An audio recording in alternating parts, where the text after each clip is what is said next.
It was interesting enough and perhaps shocking to hear 2 weeks ago that Nicola Sturgeon was standing down as First Minister of Scotland and leader of the SNP.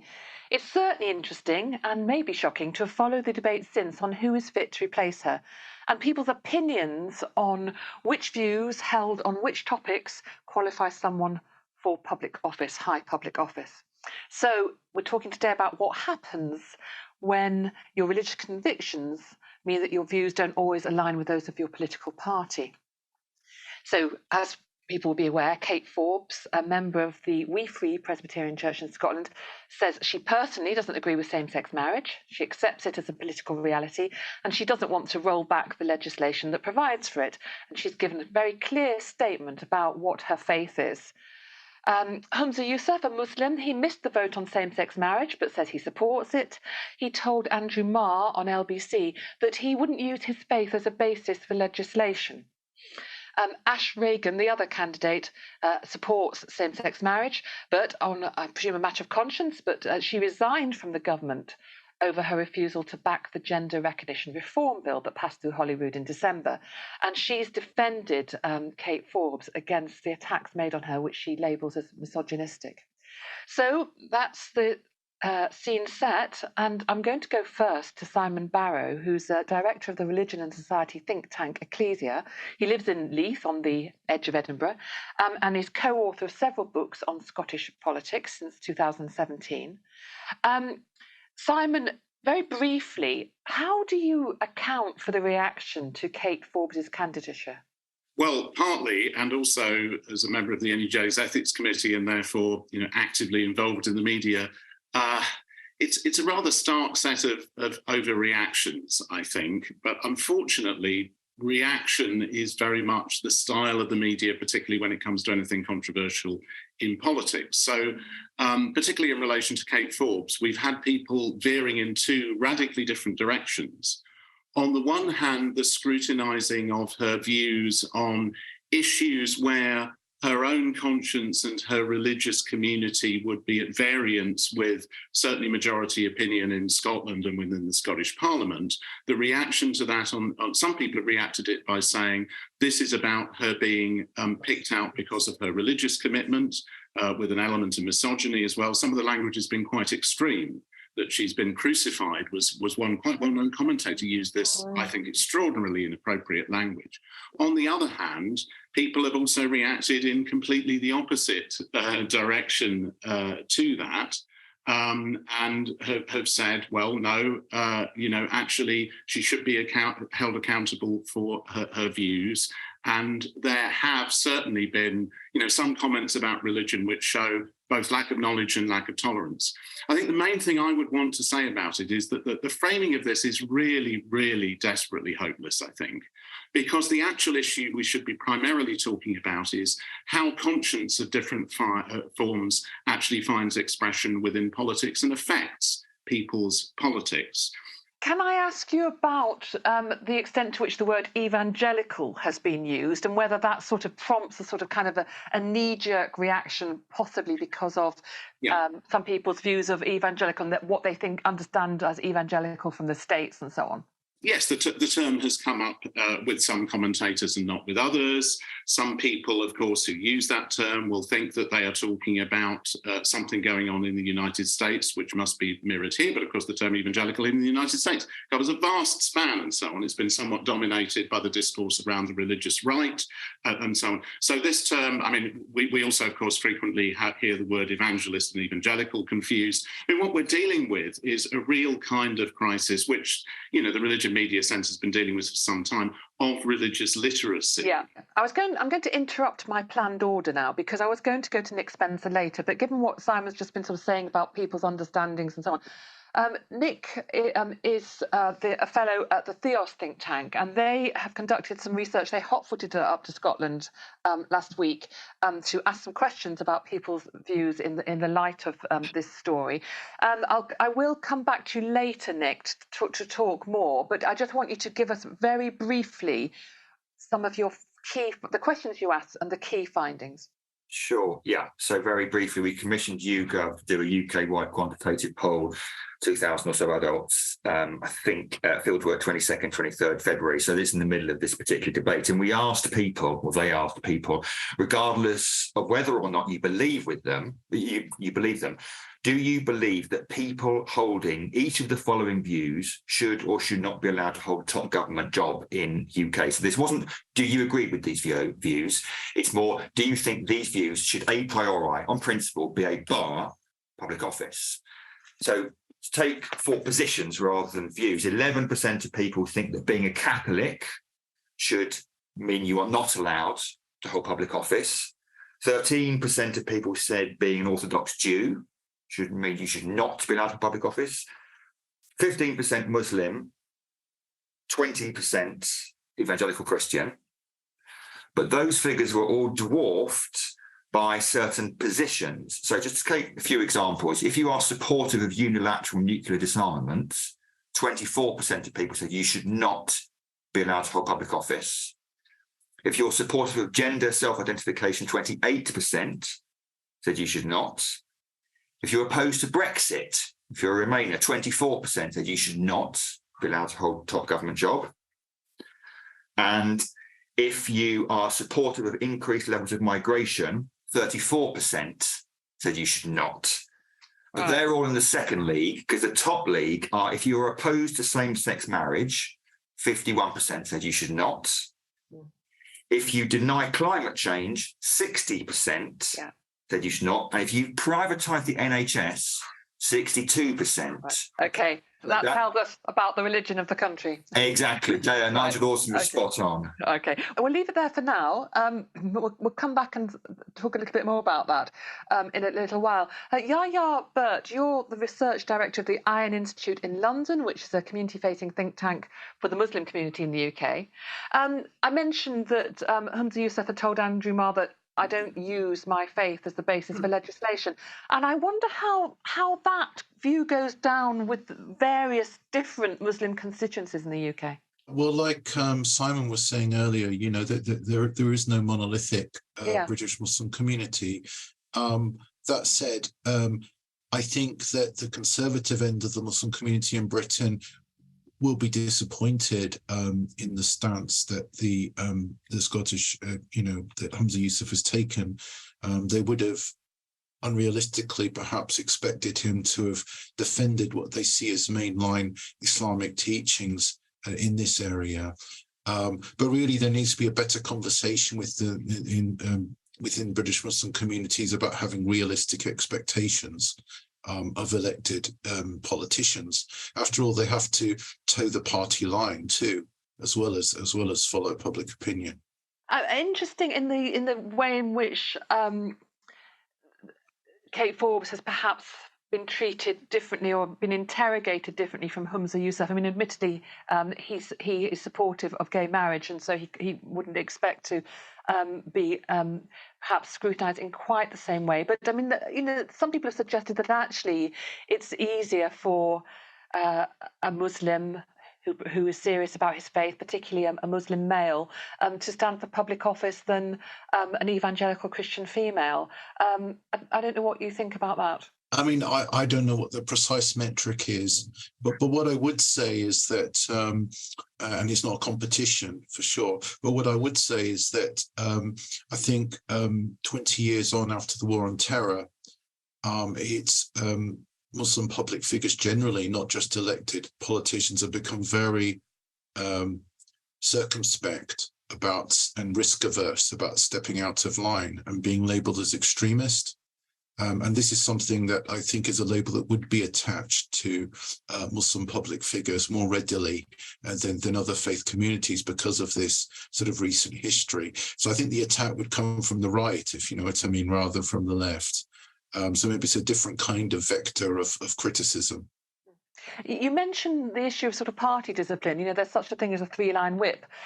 So, I mean, your politicians, in a way, they dissent all the time from one policy or the other, but they commit to the manifesto promises because they have a party discipline.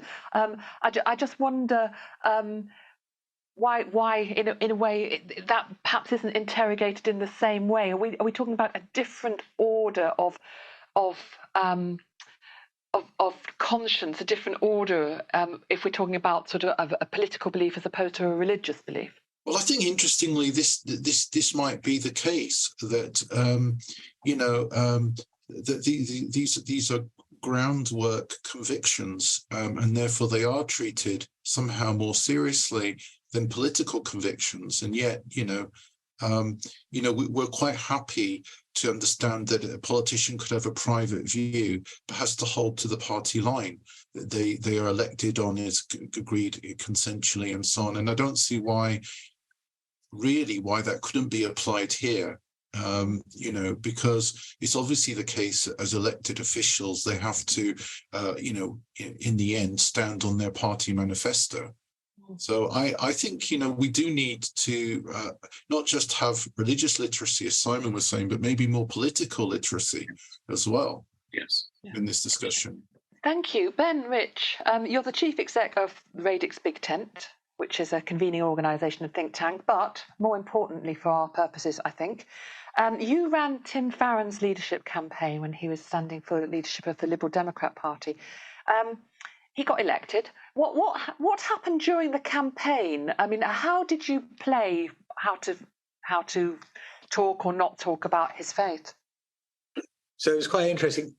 During the campaign, Tim was asked about his faith because it was quite well known on a number of occasions, and Tim was able to answer the questions that his audience were really interested in, which is, how will you vote? What will you do? And so it bubbled under the surface as an issue during the campaign, but it never really broke through. On the day of his election, we did a media round, and by lunchtime it was going very, very well. I got on a train back up to York to miss the press office deciding that they would do Channel 4 as the last interview. And Cathy Newman asked the question in a different way. And the question she asked was not the political question, how would you vote on gay marriage? For which Tim's answer was different from Kate Forbes' answer. He was very clear that he supported the party line. But she asked the theological question, is gay sex a sin? And Tim gave a religious answer to that, or at least failed to give a clear religious answer to that by fudging it. And the media smelt blood and went after him on that. He had said time and again, both before and since, I'm not running for Archbishop of Canterbury. And part of the risk we have here is that the media, I'm a founder of the Religion Media Centre. I get very upset with my religious colleagues who complain about the bias of the media. But in this case, they went after a really irrelevant issue. He had answered the question. The question that should be relevant to us is, how would you vote? Well, how did his colleagues respond to it? I mean, they elected him. So did they see his faith as an issue then? Did they come to see his faith as more of an issue? Did they see that actually the position of the media made his position very difficult? I mean, how did his party colleagues deal with it?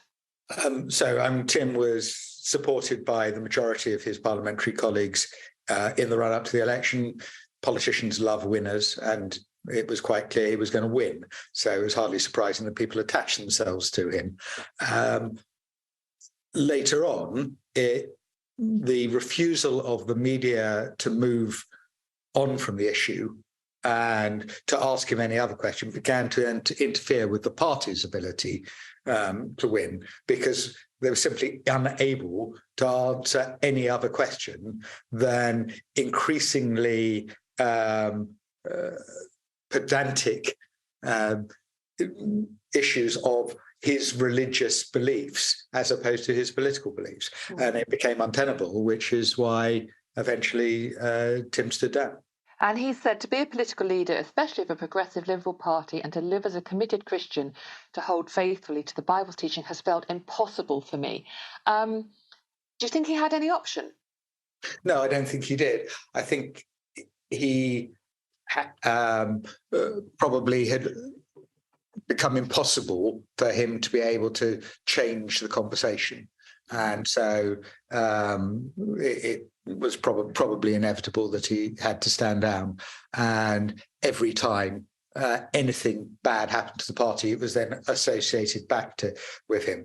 What's frustrating, and I find really frustrating around the Kate Forbes debate, is the media seem to be incapable of asking the question, in what good ways might someone's faith motivate people?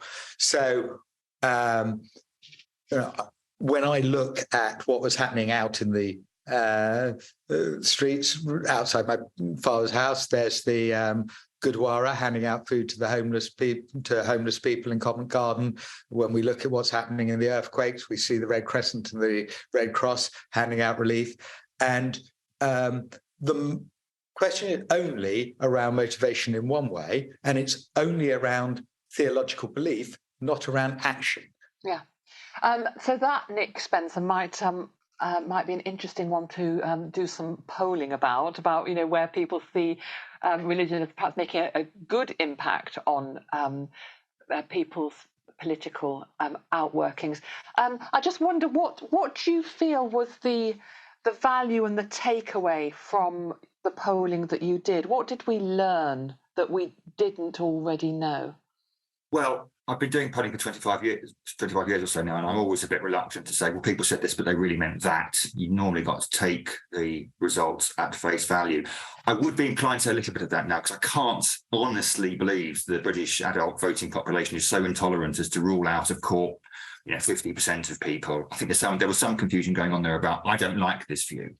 Having said that, I think this is a much bigger issue than actually just religion and politics. It's about the nature of a liberal society. Liberal society, we genuflect before John Milton's Areopagitica and John Mill's On Liberty, and we intone Voltaire's apocryphal line about, I disagree with your view, but I'll defend to the death your right to say it. We're supposed to have a capacious political sphere in which unpopular views that aren't part of the mainstream, are, if not welcomed, at least tolerated and interrogated and sometimes absorbed and sometimes rejected. That's the whole point of political discussion. And if we reach the stage where a priori we say, a whole load of these unpopular views are so unpopular that they are de facto inadmissible in public square, you are radically shrinking the space of a liberal democratic public square. And that's not good for anybody. Thank you. I'd like to go to Dr. Jessica Scott now from Nottingham University, Christian theologian, has been involved in the past in community organising. Can we talk a little bit about understanding of religious conscience? I mean, what's your take here on what's happening? Why are people getting twitchy? And can you perhaps offer a historical Christian ethical framework that might mean that people are less alarmed when somebody talks about how their conscience leads them to act in politics? Yeah, I think there is some twitchiness about this language of conscience. Part of what is alarming about Kate Forbes, I suppose, is not only the socially conservative values that she lands on, but actually the fact that she's a politician who's willing to talk about conscience. And I think there probably is a bit of a gap between how we hear conscience and how alarming it can seem, and what in practice within a Christian ethical framework conscience might be doing, and the way that Kate Forbes might be imagining it. So I think when we hear of conscience, especially a religious politician talking about conscience, we can hear a kind of moral inarticulacy that says, I can't tell you why I think this, I just do, it's just what I think. And that's alarming because it makes us feel like we can't interrogate that perspective. When we hear conscience, especially from a religious person, we can hear it almost as though they're imagining that God is speaking to them. And that's alarming because it means that we can't really pull that apart. We assume that people of a religious faith who have a conscience are going to hold that conscience is infallible in a way, which really jars with the political commitment that we have to debate. And that can give the impression that conscience just can't really fit with politics, that especially progressive politics that wants to respond to the world and its realities as those realities change. How is that going to fit with conscience, which seems like it's this kind of immovable thing that's deep within? And it's particularly worrying to hear a politician speak in that way. What I would suggest is that actually within a Christian ethical framework, conscience is imagined quite differently to that, and it's maybe not quite so alarming. So conscience within a Christian ethical framework is highly deliberative. I'm confident that Kate Forbes will have spent a great deal of time using reason, speaking to thoughtful people, evaluating texts through reason to arrive at the conclusions that she has. Conscience is also something that is construed as human. As much as Christians have a sense of themselves as being guided by the Holy Spirit and inspired by the Holy Spirit, they very often also have a sense of themselves as prone to self-deception and self-delusion and sin. And that means that conscience doesn't have to be interpreted as this infallible or untouchable thing. And I say all of this not because I think Kate Forbes is going to change her mind and there won't be a problem, and actually she'll come and find the liberal perspective that fits with the SNP's more progressive brand, but that actually in her use of religious conscience, she's not necessarily speaking a language that is so different or so incompatible with a political way of speaking and thinking. And actually, I'd make the claim that not only is there a compatibility between the use of conscience and the progressive politics that Kate Forbes is interested in, but it might even be the case that her use of conscience can affirm certain principles of progressive politics. And I'm happy to talk a little bit more about that now or perhaps later in the discussion. Thank you. We'll leave it there for now, but thank you very much indeed for that. Simon, you wanted to come back. You want to make a distinction about the impact of beliefs on Yes, I think there's some very interesting contributions. Thank you to everybody. And Jessica raised some interesting points there. Just quickly to come back on that, I think obviously I agree with you, Jessica, although that there are people in some denominations or some sectors of religious life who approach things rather differently to the way that you described it.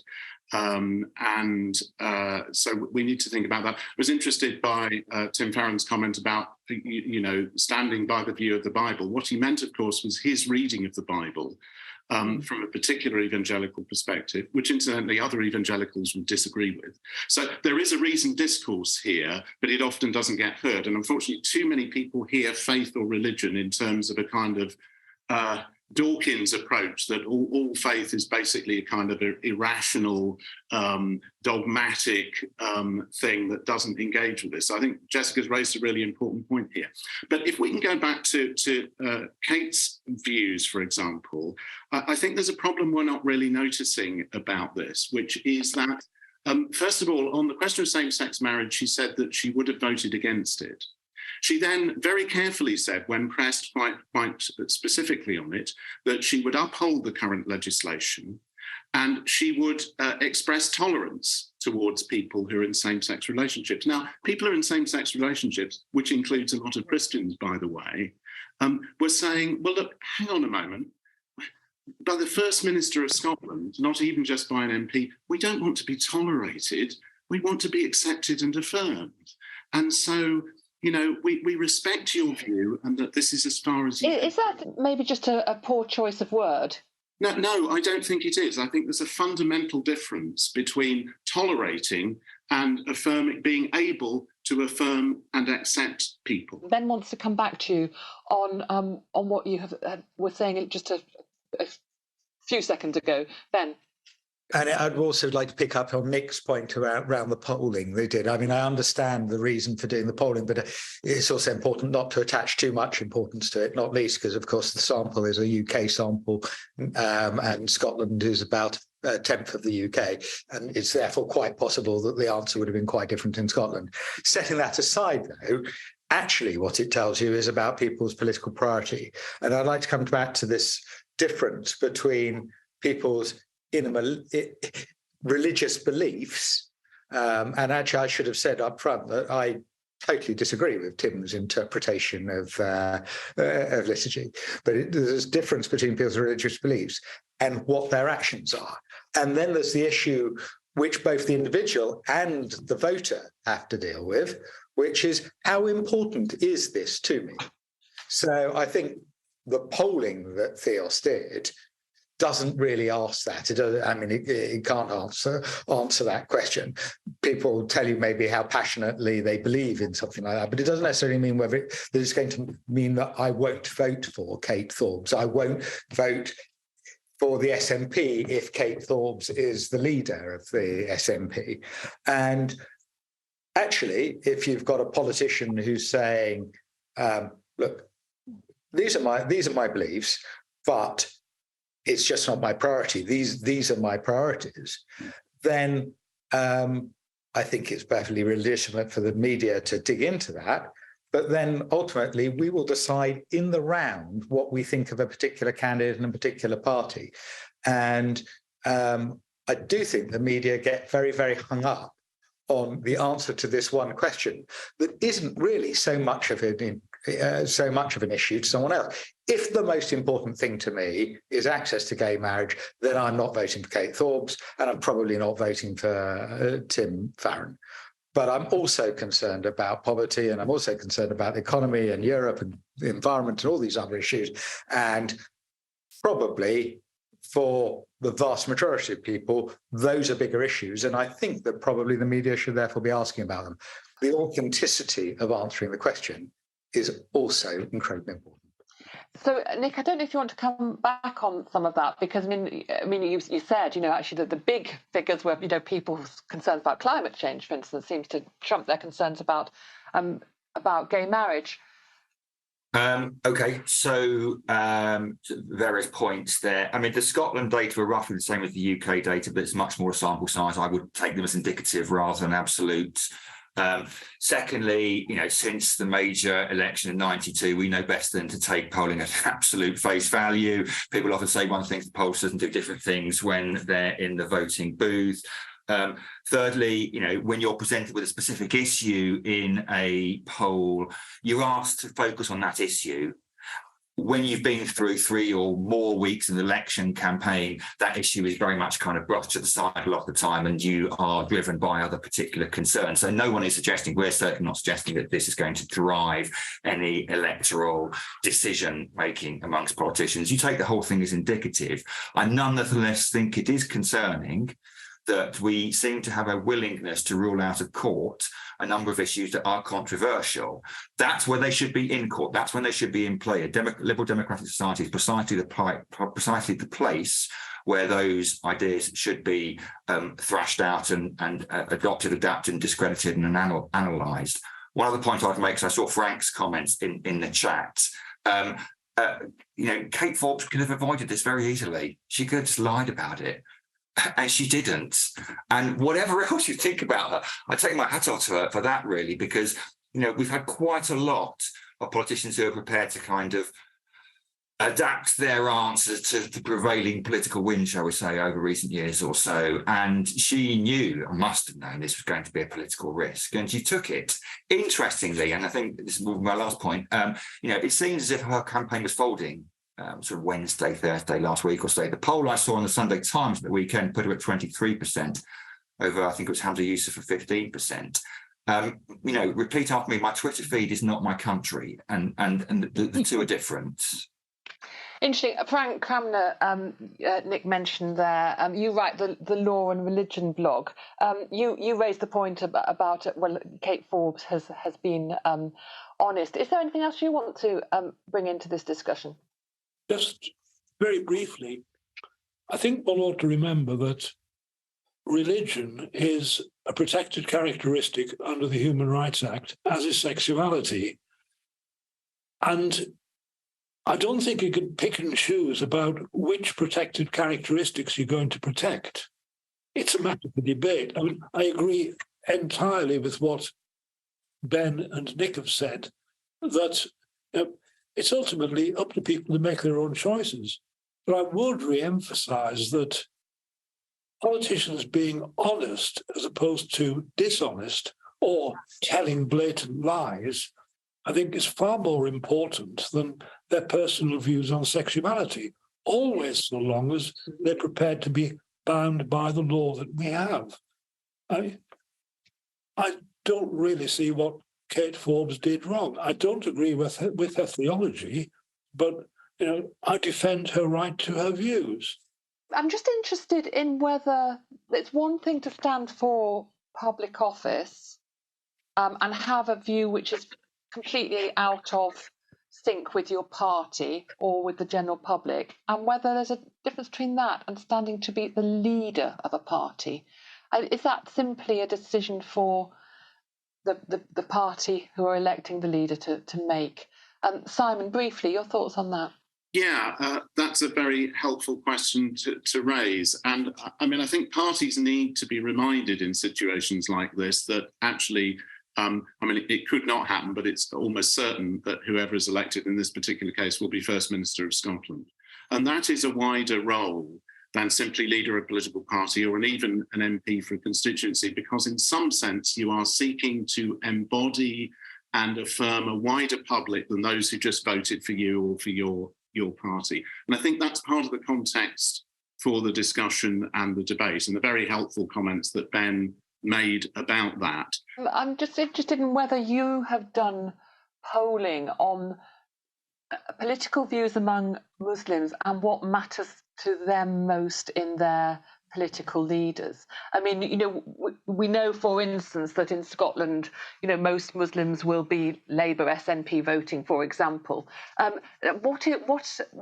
How do they balance perhaps social issues that will vote on with more personal sort of personal morality sort of considerations? Have you any sense of that? Oh, I think that, I mean, we haven't conducted polling as a think tank, but the research out there suggests very much that people will vote on key issues like the economy. Do they feel that the government is going to protect them from prejudice and discrimination or not? You know, those sorts of issues, much more so than these other hot button personal morality issues. I think that as the Muslim community is becoming more upwardly mobile, we're seeing a kind of breakaway of the sort of traditional Labour voting habits of British Muslims. And so increasing numbers are beginning to vote for the right across the political spectrum, as you would expect. But I think a lot of that has to do with economic mobility, really. And do you think that, I don't know if any work has been done on what Muslims make of the way their Muslim political leaders are treated by the press? I mean, whether they sort of see them as being exposed, picked on, given a harder ride, almost irrespective of what they're talking about. Well, I think there's just, you know, that there are several unresolved debates here. You know, are they, you know, politicians who happen to be Muslims, or are they Muslim politicians? You know, so very much, I mean, after 9/11, there was a kind of labeling of Labour MPs to come front and centre after 9/11 on, you know, combating extremism. But many of those young MPs, you know, were sort of pushed into that, and they want to actually develop interests elsewhere, like in other policy areas. They didn't want to be labelled as quote unquote Muslim representatives. They were constituency MPs. So I think that there's a whole debate to be had there.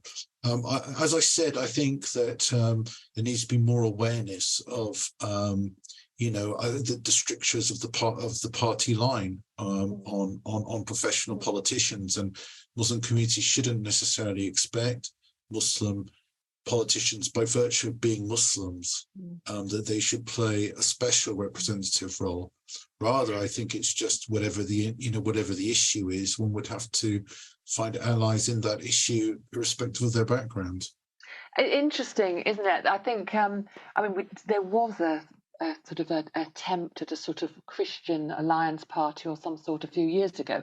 But while we don't want politicians to hide their religious views, you very rarely get somebody jumping up and down saying, "Hey, look at me! I'm a religious person. I hold these views, and therefore I will represent you." And I think that's quite interesting. That there's no need to do God in the way that you sort of certainly get in the United States.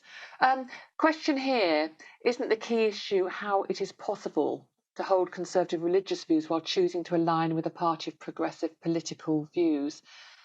Jessica. Yeah, I think that is the key question, and it's not an easy one to answer. I think what I would say is that there isn't any straightforward coherency between Kate Forbes' social conservatism and the progressive political views of the SNP. But I would also want to say that there's not a straightforward incoherency either. And I suppose you could argue that in a number of ways. One way that interests me is thinking about the fact that, well, Kate Forbes, she's got this conscience. It signals such deeply felt convictions and strong commitments. And I've been quite compelled by some of the work that Rowan Williams has done around this, talking about the benefit that the pressure that people with strong convictions can put on debate, the moral considerations they can bring into debate. And while Kate Forbes is clearly committed to respecting the majority view on social positions, the kind of the critical energy that she can bring to discussion because of how strongly she feels is something that can be really enriching. And that goes back to a question that Ben raised earlier: in what good ways, what goodness can faith bring to the picture here? And I don't see it as straightforwardly incompatible, incoherent to hold those two positions, especially given that the use of conscience is something that rests on a very strong conviction of freedom and a very strong conviction that can really enliven and enrich the quality of debate by bringing in moral considerations. Thanks very much. And I've got 3 hands up, so I'm going to go to Ben first. So I think Ruth's comment is if I may say so, a slightly English view of the SNP, because the SNP's motivation, they're a nationalist party. That's what they are all about. And their members may be, and are, we know, a mixture of socially progressive and socially conservative, and it varies enormously from constituency to constituency. I think I would contrast that with Tim, who Tim Farron, yeah, who's the leader of a party which calls itself a liberal party, and therefore, unsurprisingly, its members subscribe to a liberal point of view. If I were an SNP member, I would be asking myself which of the 3 leaders is most likely to deliver independence for Scotland. And if I think Kate is the most likely to do that, I'm less concerned about where she is on a socially liberal, social conservative spectrum. And we mustn't bring a sort of English interpretation of the SNP into this. I'd be interested in Simon's thoughts on that too. Well, yes, I at this point, I should say that although I hold this to the side in many of the things that I do, I am a member of the SNP and I'm not a nationalist. And many people who are members of the SNP are not nationalists. We support independence, but you don't have to be a nationalist. That has a wide range of definitions, is not even used in the constitution of the party. I think majority of people will be concerned about the question of Scottish independence, which is the central rationale, but it's also a social democratic and progressive party. And there are a lot of other issues that will be discussed. I'm going to convene a trade union thing. So actually, I hate to say this back then, but that's a rather English view of the SNP. Issue to ask is, who is it a question for? Of course, it's a question for an individual of conscience, and that might be a religiously informed individual. There are people who would agree with Kate's views who are not religious, for example. I think it's incredibly important that we don't just regard conscience as something that's the preserve of people with strong religious conviction. There are many others. People are getting arrested over the climate change issue who aren't religious at all, and for them it's a deep issue of conscience. Would anyone be put off for standing for political office because of their religious views here? Is there anybody who would think, I can't do that because I'll be crucified, as people said about Kate, which I think, Simon, you thought was very intemperate. Now, to very quickly respond to that, Rosie, I don't think people will be put off, but I think they might be put off for standing for a party like the SNP, for example.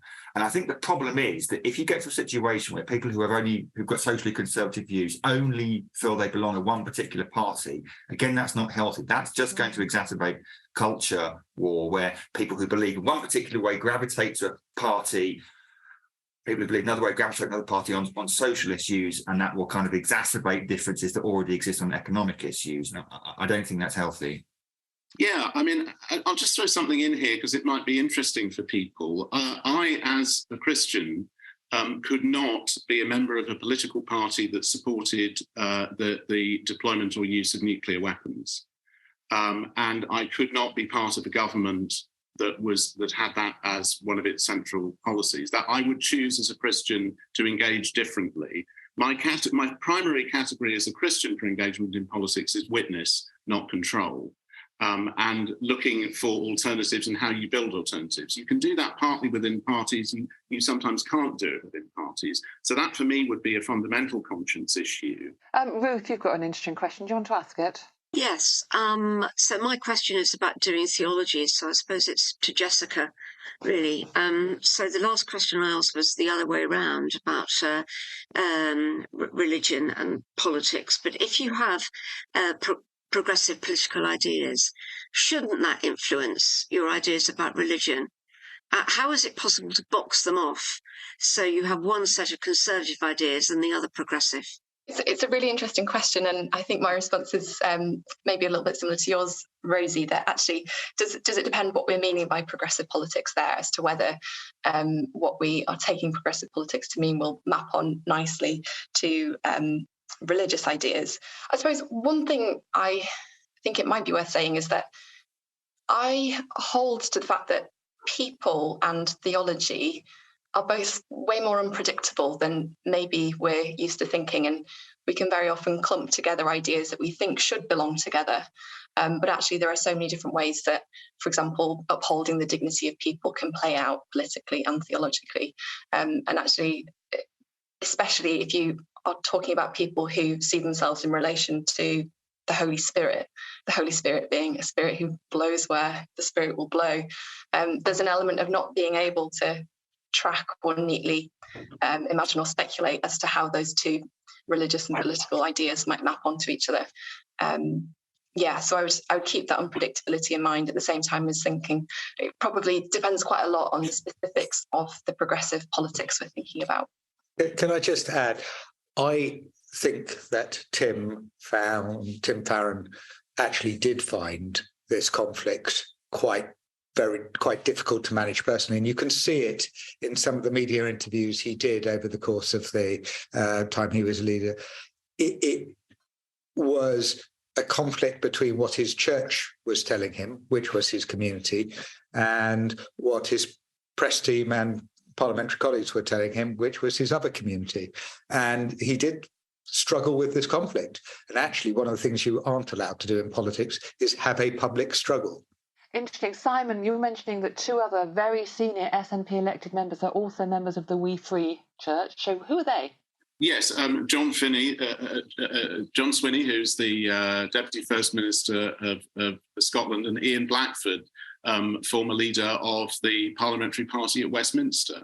And it's interesting that they haven't come under this kind of scrutiny, but of course they would hold slightly different views to their own church in relation to that, which perhaps echoes back to Jessica's point, that actually the way that people of faith handle these things is really quite varied. There's also, of course, a distinction often between what a church may teach, or the hierarchy of the church may teach, and how that's held more widely. For example, very different views on same-sex marriage amongst many of the laity within the Catholic Church, as opposed to, or distinct from, official teaching and so on. So again, when we're talking about religion in public life, but particularly religion in government, which is the issue here, and remember, government is one element of public life and one element of politics, there are a lot of complex realities to negotiate, and that's one of them. We haven't spoken much about sort of a secular response to this, and I suppose that, I mean, secularists are sort of often accused, aren't they, of having a sort of an idea that the default position is their position. Nick, I just want to, I'm just wondering, because we haven't spoken to somebody who assumes perhaps that most people don't have religion, or it doesn't influence their politics. A couple of points, I guess. One is that, like many of the words we've been dissecting in the last 55 minutes together, secular is a messy one. Properly speaking, a secular state would allow for precisely the kind of interaction of views that been advocating here.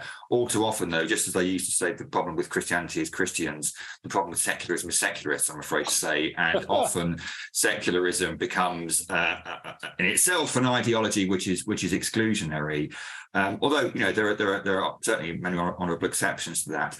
The broader point, which I think you're kind of hinting at there, Rosie, actually I talk about more in the terms of pluralism rather than secularism. There's a kind of like a joker in the pack that's so often played in these issues where we talk about public opinion says that, public opinion says that. Well, no, actually public opinion tends to be divided on most issues. And to say that they don't represent public opinion, well, you might represent that they don't represent the majority of public opinion, and sometimes minorities of public opinions are very small. But again, we exist in a polity that theoretically at least welcomes minority views because they have the capacity to challenge majority views. So I would just say we all need to be slightly cautious whenever we hear the view that they don't represent the public's view on this, or the public's view on this is this, because in most issues, certainly most contentious political issues, the public's view is divided. Thank you. I'd just like to ask you where you think we'll be in maybe 6 months' time with a new leader of the SNP, and whether this debate will still be going on, or whether people will have completely forgotten it. I don't believe it will be forgotten. I think it will come up the moment there's a general election. Political opponents of the SNP, if Kate wins, will have seen a stick with which to beat her, and this will therefore be an issue that runs for the election. Then there's a question about whether or not it actually is as damaging as it was for Tim Farron, because frankly, if you're the First Minister and running a major party in Scotland, there are other things they have to ask you about. Thank you. Thank you very much, everybody, for taking part in that today. I'm really grateful to you all for joining us, and I hope you'll come and take part in another robust discussion soon. Thank you.